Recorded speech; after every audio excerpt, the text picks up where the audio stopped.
Good day everyone, so I hope you're doing really well, and yeah, let's talk a bit about Kokomi and Ganyu's rerun banners that are coming out tomorrow. So if you do not have either of these two characters, I'd highly advise getting Kokomi for your account. It just makes overworld exploration so easy. Having Kokomi as a permanent member of your team is just so relaxing. You don't need to rely on Bennett or having his elemental burst available or doing the whole you heal up to 70% and then you burn yourself slightly on the grass and then you run back to his circle and heal up. You know, all these sorts of stupid tricks that people try. You've got Kokomi, you've got the most consistent portable statue of 7 available. She's worth getting just for that alone, because guess what? The spiral abyss that I'm showing you in the background is not relevant for the game, really. It's like only 1% of it, whereas the overworld, enjoying all the different quests and so on, that is about 99% of your gameplay and of your time, and hence why not make it as comfortable as possible with a ranged character that applies AoE Hydro and heals you for it. So yes, getting Kokomi I think is a very big must. She's also a big must because unlike Ganyu, Kokomi is harder to replace from a support perspective and from just that ease and comfiness, but Ganyu herself you can replace with many other DPSs and so on. That's the sad truth about DPS characters. Whilst they can do damage, there are many of them that can do damage, and in the future it's very likely that Hoyoverse will just release more and more DPS characters that could still potentially work well with your existing teams and so on.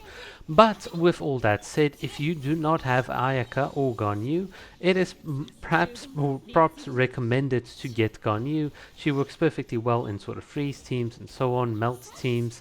Those are sort of like popular team comps. And yeah, I think she's generally just a very solid unit. There's nothing bad that I can say about the character. So with all of those things being said, let's just talk a bit about their weapons. Now, a lot of people have said that this is potentially one of the worst weapon banners ever.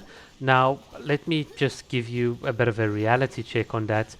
Every weapon banner is the worst weapon banner ever. Even if they put together Staff of Homa and Misfit Reforge or Engulfing Lightning or whatever, the weapon banner is essentially a Primogem sync, and you do not need it if you have functional free-to-play alternatives available on your account.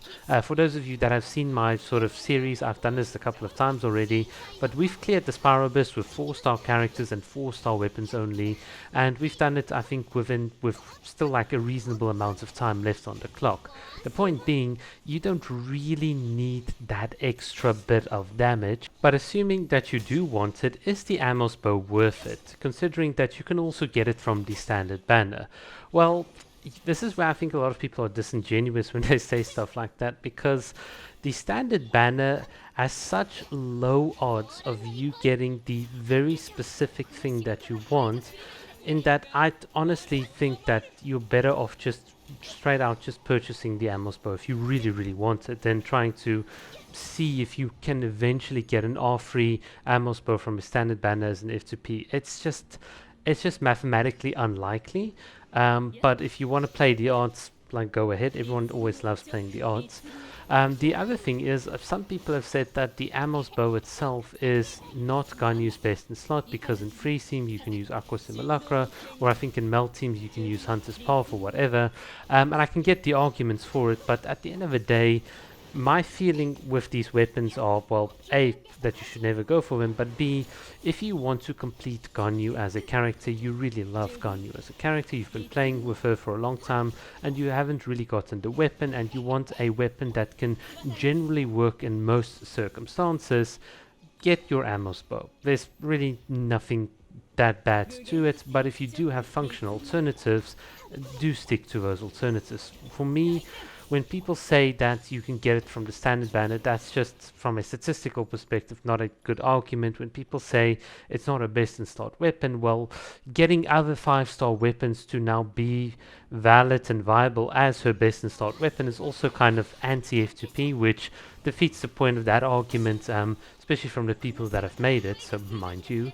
So from my perspective, if you like it, go for it. And it's the same with Kokomi. Do you like Everlasting Mooncloud? Do you like Kokomi? Are you not tired of playing this character for 12 months? If not, and you don't have a weapon, and you really love Kokomi, get the weapon, complete your set.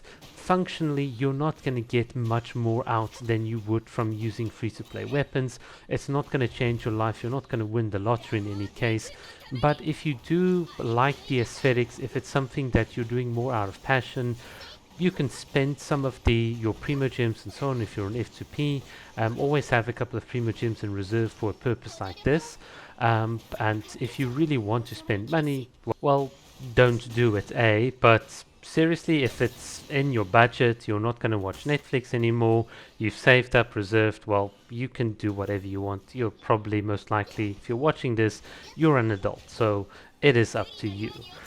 From my personal perspective, I like Everlasting Mooncloud quite a lot because it does sort of effectively translate into a higher talent multipliers for Kokomi. It does, the extra healing bonus and so on has now become more valuable, given the fact that in sort of double hydro or mono hydro team comps, you don't have that additional healing anymore. So suddenly the loss of that incoming healing bonus is suddenly a bit more valuable on Kokomi. That does give the weapon a bit of an elevated status. The weapon itself works very nicely with Kokomi C4 and obviously a C6, so if you're hitting those 25 to 30k autos in a hyper carry Kokomi team comp, it can be really, really satisfying. But at the end of the day, for you as an F2P, if you're playing this game because you love playing this, because you love the characters, and you're not bored of the characters, and you are willing to sacrifice future 5-star characters and gameplay variety for the weapon, well, you can go for it. Just don't spend money. I just think it's not wise. You can rather save up some primo gems in reserve for the purpose of getting the weapon, because it is going to eventually rerun again. And if you don't have the weapons now, well, you can just save those primo gems in reserve, and later on when you do, if you do change your mind, well, at least you still have 10 primo gems that you can then use to sort of spend and so on. And yeah, that has been my sort of little story. Thanks for listening and have a great day, guys. Cheers.